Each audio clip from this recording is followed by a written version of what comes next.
Alhamdulillahirabbil alamin.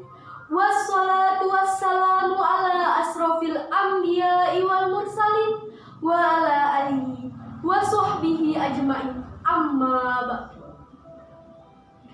Pertama-tama marilah kita ucapkan puji syukur kehadirat Allah Subhanahu wa taala yang telah memberikan karunia-Nya kepada kita semua.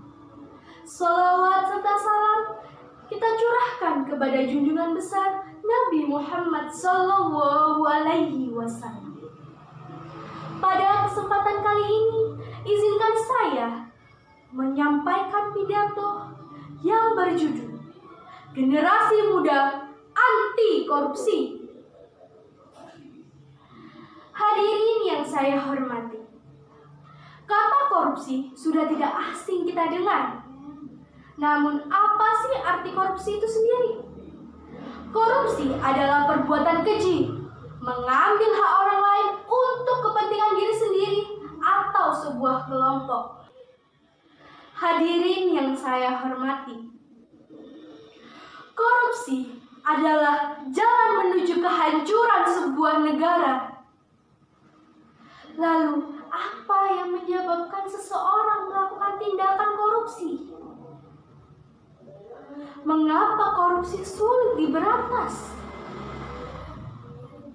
Secara garis besar, pemicu terjadinya korupsi dikelompokkan menjadi dua faktor, yaitu faktor internal dan faktor eksternal. Faktor internal adalah faktor yang memicu terjadinya korupsi yang berasal dari diri suatu individu. Contohnya, sikap tamak, sikap rakus, gaya hidup konsumtif, moral dan iman yang kurang. Yang kedua, faktor eksternal, yaitu faktor yang memicu terjadinya korupsi yang berasal dari luar suatu individu. Contohnya, faktor hukum, faktor politik, faktor ekonomi, dan faktor organisasi. Hadirin yang saya hormati, kita adalah generasi penerus bangsa. Generasi yang meneruskan perjuangan leluhur kita. Maka, marilah kita tanamkan nilai-nilai Pancasila di dalam diri kita, di mana nilai-nilai inilah yang kita akan jadikan landasan dalam mengatur sebuah negara. Hadirin yang saya hormati, mari kita tanamkan budaya anti korupsi sedini mungkin, terutama di sektor pendidikan. Karena generasi muda harus dapat membedakan mana kepentingan pribadi, mana kepentingan publik, agar generasi muda dapat menolak korupsi secara tegas, jujur, dan berani. Jangan sampai kita terlena akan kenikmatan dunia sehingga kita melakukan tindakan korupsi. Generasi muda harus berani mengatakan tidak untuk korupsi. Karena generasi muda anti korupsi adalah cita-cita sebuah bangsa yang maju. Hadirin yang saya hormati, demikianlah pidato yang saya sampaikan. Jika ada salah kata, saya mohon maaf. Semoga kita semua bisa mengambil hikmah dari pidato yang saya sampaikan. Wa taufiq wal hidayah. Wassalamualaikum warahmatullahi wabarakatuh.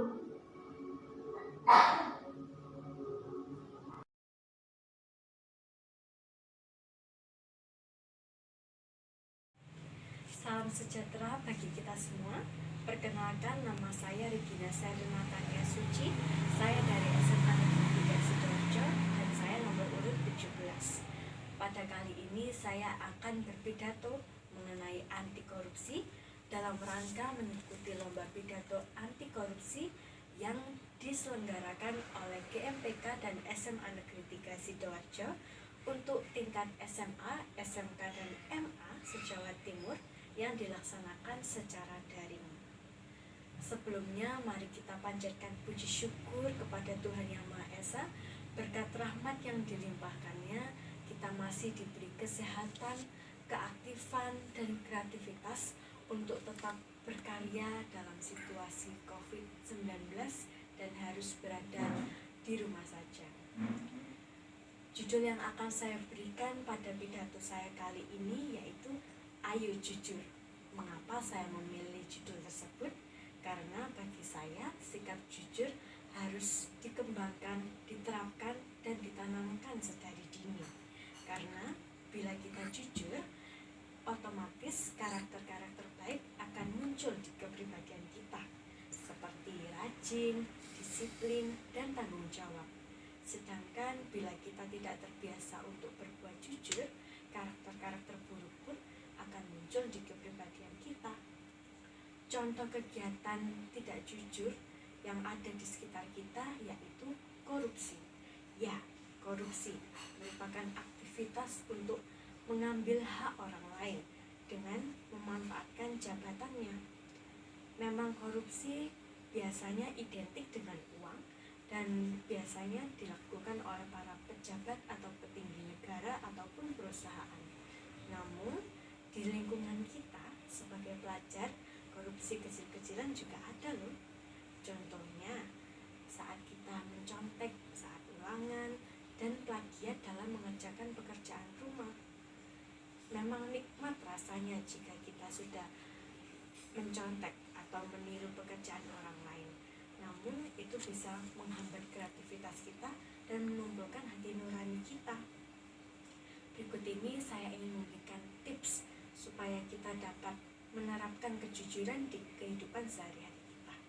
Yang pertama, kita harus selalu menggali potensi dan pengetahuan diri kita dengan belajar, berlatih, dan bergaul dengan orang-orang yang memberikan dampak positif bagi kita. Yang kedua, yaitu selalu berkomunikasi dengan keluarga, karena dengan berkomunikasi kita akan mendapatkan ide baru dan semangat untuk bertanggung jawab di karya kita. Dan yang terakhir, tips yang ketiga, selalulah bersyukur dan meminta bantuan kepada Tuhan Yang Maha Esa agar kita pasrah dalam melaksanakan kegiatan kita. Itu tips dari saya. Memang saya juga terkadang terlena untuk berbuat tidak jujur karena kondisi di lingkungan sekitar saya untuk ikut-ikutan untuk berbuat tidak jujur. Namun dengan adanya tips tersebut, saya menjadi sadar untuk kembali ke jalan yang benar. Karena bagi saya, bila sudah ketahuan tidak jujur satu kali, kita akan sulit untuk dipercaya kembali oleh orang-orang di sekitar kita. Maka, ayo jujur dari sekarang. Numpak dokar ambek mangan sate kerang. Ojo lali ngombene gawe jamu. Ayo toh jujur mulai dari sekarang agar kita bisa mendapatkan tawaran baik. Terima kasih sudah mendengarkan pidato saya. Saya mohon maaf bila ada salah kata. Mari jujur dari sekarang dan sampai jumpa kembali.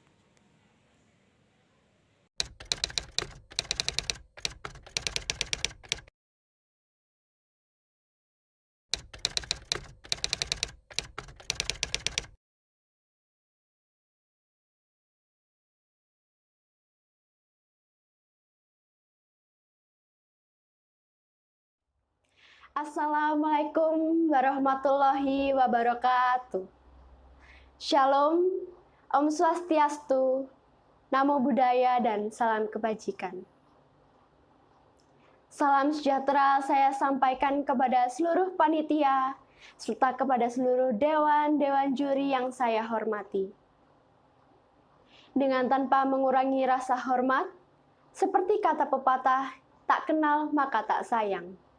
Maka dari itu, izinkan saya untuk memperkenalkan diri terlebih dahulu. Perkenalkan, nama saya Safiara Evanasya dari SMA Negeri 3 Sidoarjo dengan nomor urut 18. Pada kesempatan kali ini, izinkan saya untuk berpidato dengan tema anti korupsi. Kata korupsi tentu saja sudah tidak asing lagi terdengar di telinga kita. Marak dan bahkan selalu menjadi bahan perbincangan yang menarik untuk kita bahas. Apa itu korupsi?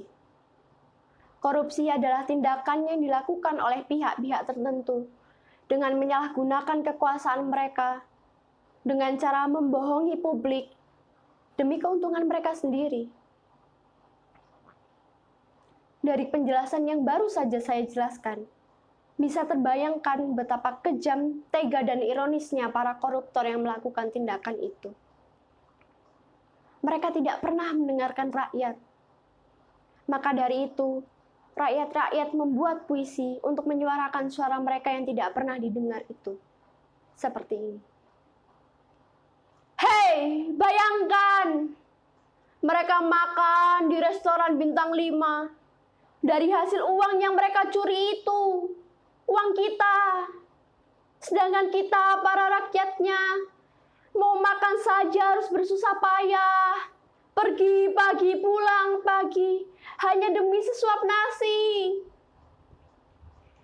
Dasi-dasi mahal mereka lilitkan ke kita hingga tercekik nafas rakyat.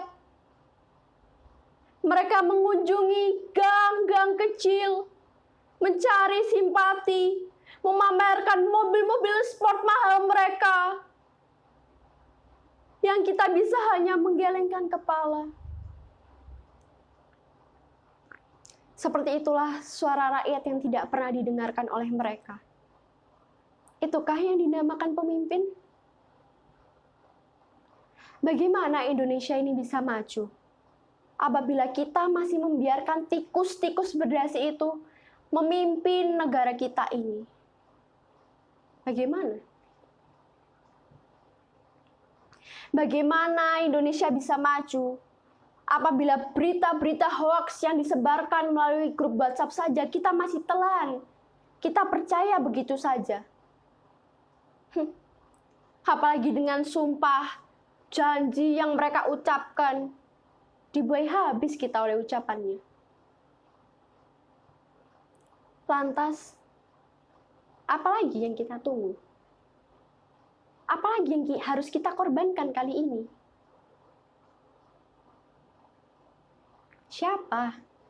Siapa bukan saya, jika bukan kamu, jika bukan kita semua yang akan memberhentikan ini? Siapa? Maka dari itu, mari kita rebut apa yang sudah seharusnya menjadi milik kita. Mari kita bergenggaman tangan. Mengapa? Karena di tangan kita tercerminkan arah bangsa, mencerminkan Indonesia yang maju. Jadi, saya mohon, camkan pesan saya. Jangan mau dibohongi oleh kelompok bangsat-bangsat itu. Mereka mengakunya merakyat, tapi ternyata malah bikin kita semua melarat. Terakhir, ada kemumu di dalam semak, lari terbang mendengar babat. Terima kasih karena telah menyimak. Semoga bisa memberi manfaat.